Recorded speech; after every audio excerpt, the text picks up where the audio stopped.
こんにちは。行政書士社会保険労務士の大園です。中小企業系のちょっといい話ということで動画をお送りしております。今回は、かねてから言われておりました、法改正はすでに済んでおりますが、カスハラの防止措置義務化が、いよいよ2026年10月から全ての企業に義務化スタートをします。すでにですね、他のハラスメント関係の防止措置というのが義務化されておりますので、きちんと対応している企業に関しては大きな対応を取る必要はありませんけれど、ただ、これを機に考えてほしいのは、各種ハラスメントの防止措置というのが本当に実効性あるものになっているかどうかという点になります。今回はですね、10月から義務化になりますカスハラ防止義務の内容について見ていきたいと思います。放置をしておくとリスクの連鎖が生じる可能性があります。まずは今回の概要ですけれど、各種ハラスメント、今の現状について見ていきたいと思います。ハラスメント、様々なものが防止措置義務化されておりますけれど、さらに今回はカスタマーハラスメントの防止措置義務。カスハラは他のハラスメントと比べてどのような位置づけで今現状を生じているのかについて見ていきます。そしてこのハラスメント、特にカスハラに関しましては中小企業ほど対策が遅れている現状が見て取れますので、その内容について、そしてこのカスハラ放置をしておくと様々な負の連鎖、企業のリスクを生むという可能性がありますので、その放置が生むリスクの連鎖について、そして10月から義務化されますカスハラの義務の内容について見ていった上で、様々なハラスメント対策の防止措置義務というのがあり、企業は対応しているかと思いますが、それが本当に対策になっているのか、今回のカスタマーハラスメントの防止措置義務を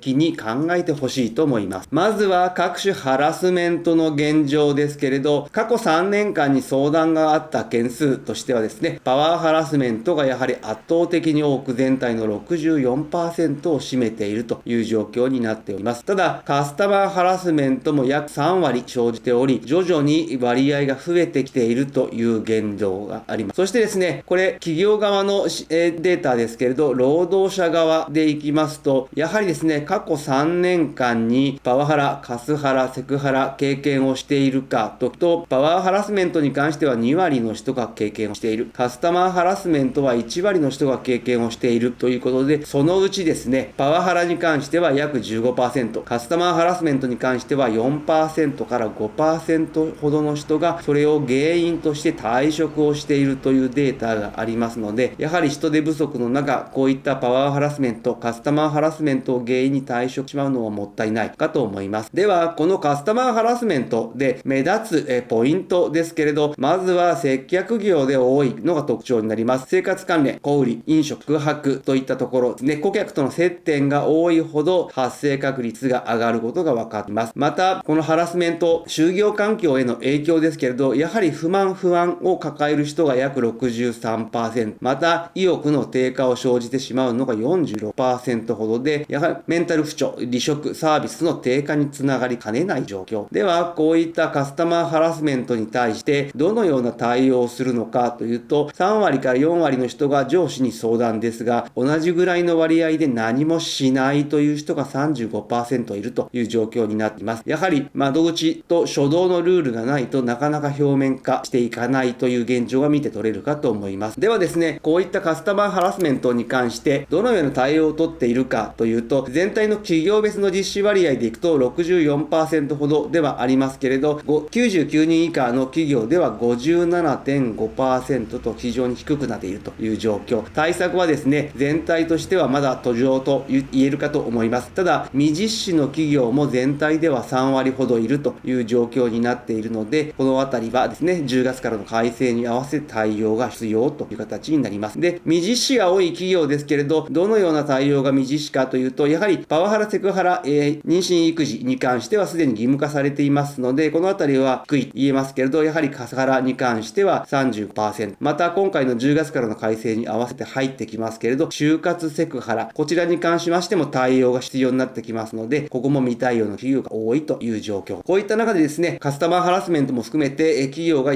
対応しなければいけないのは、やはり方針の表明、そして周知という形になります。また、相談窓口は必要となっていますので、上司だけでなく相談先ね、あとは外部相談先も明確に必要とが必要。そして、こういった事象が発生をした場合の初動の手順ですね、記録をすること、複数で対応すること、事実を把握する。また、顧客への対応への切り替えの基準なども明確にしてほしいと思います。また、中にはですね、悪質なカスタマーハラスメントというのもありますので、その場合の対応も検討しておく必要があります。出入りの禁止とか、取引停止、また、警察や弁護士への通報、そういったところの対応も、ルール付けが必要かと思います。こういった対応を怠っていると、企業ではですね、リスクの連鎖というのが生まれてくるという可能性があります。まずはカスタマーハラスメントが発生することで、現場が疲弊をしていく。それを放置をして対応しないと、繰り返しによって精神的、身体的に疲弊をしてくる。その結果、メンタル不調、休職を引き起こすという状況になります。やはりストレスの蓄積がメンタル不調、休職を引き起こす状況になる。そしてですね、そのメンタル不調、休職のままですね、悪化をすると離職が増え、今現状は人手不足になっていますので、残された人たちの現場の負担がさらに増えるという状況。その結果ですね、やはり時間が足りない、業務量が多いことによってサービス低下とか、対応の遅れがやはり取引先の苦情、そして企業イメージの悪化につながる。今はですね、非常に SNS とか口コミが発達しておりますので、こういった情報をすぐ、外に流れてしまうという状況になります。そういった形で企業のイメージが悪くなると、やはり厳しい人手不足、採用難の中に一層採用難になってくるという形になりますので、採用が困難になって人材確保ができない。また労働集約産業においてはですね、売上の減少につながりかねない。またこれ放置をしておくと、企業には安全配慮義務というのがありますので、こういった訴訟、損害賠償のリスクに発展をしかねないという状況なので注意が必要です。ではですね、10月から義務化をされますカスタマーハラスメントですけれど、やはり難しいのが判断基準になるかと思います。他のハラスメントでも同じですけれど、3要素というのが明示されています。まずは顧客等の言動ですね、取引先、利用、家族、求職者、そして電話、SNS、インターネット上で行われるものも対象となりますが、ただ全て苦情がカスタマーハラスメントに直結するというわけではないので注意が必要。そして、2つ目としては許容範囲を超えるもの、暴言であったり、威嚇であったり、長時間の拘束、こういったものが対象になり、またその結果ですね、就業環境が害されるということで、業務への支障、精神的負担、離職につながる恐れがあるものに関して、この3つの要素を満たしたものがカスタマーハラスメントと判断されることになる。そしてですね、この義務化に合わせて企業が行わなければいけない措置というのは、やはり方針の明確化と周知という形になります。そしてその結果、相談体制をきちんと整備をしていただいて、相談窓口を設置する。また、管理職等への連絡ルートも設ける。そして、事後の迅速、そして適切な対応。一方ですね、カスタマーハラスメント、従業員へ大きな影響がありますので、従業員の保護、また一方で悪質な対応に対してのルール化も必要になります。そしてカスタマーハラスメント、やはり会社に通報できない、報告できないといった場合が、恐れがあります。きちんと従業員の安心を確保するために不利益取扱いの禁止ですとか、さらにですね、二次被害防止の措置というのも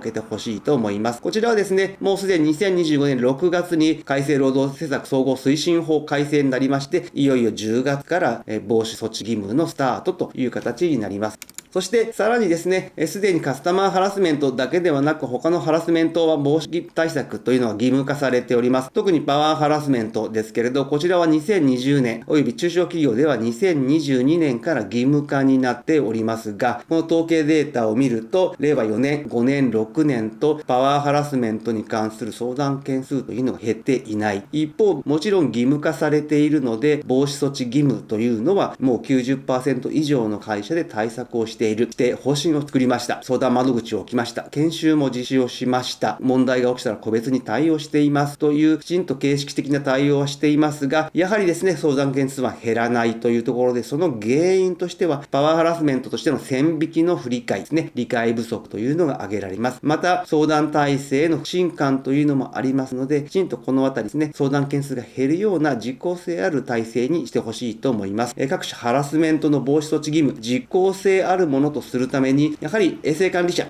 できれば設置をしてほしいですね。あとは産業医ストレスチェック等を活用して職場の負荷モニタリングまで行って、ようやく実効性ある対策になるかと思います。ストレスチェック自体は、カスタマーハラスメントそのものを止める道具ではありませんけれど、被害部署の高ストレス化ですとか、休職のリスク、職場環境悪化を早期に把握する手段となります。また、ストレスチェック自体は2028年、令和10年の4月からは全事業所の義務化になっておりますので、これを機にすでに対象義務となっていない企業でもストレスチェックの実施を検討してもらったら良いかと思います。ではですね、自社ではどのような対応をしたらいいのかにつきましてはですね、企業の規模とか業種等によって異なってきますので、対応を検討してみたい、何をしていいのかわからないといった場合はですね、まずは専門家にご相談いただければと思います。相談の上、まずは情報収集が第一歩だと考えております。今日の内容が明日からの経営にちょっとだけ役に立つことを願っております。ご視聴ありがとうございました。それではまた次回。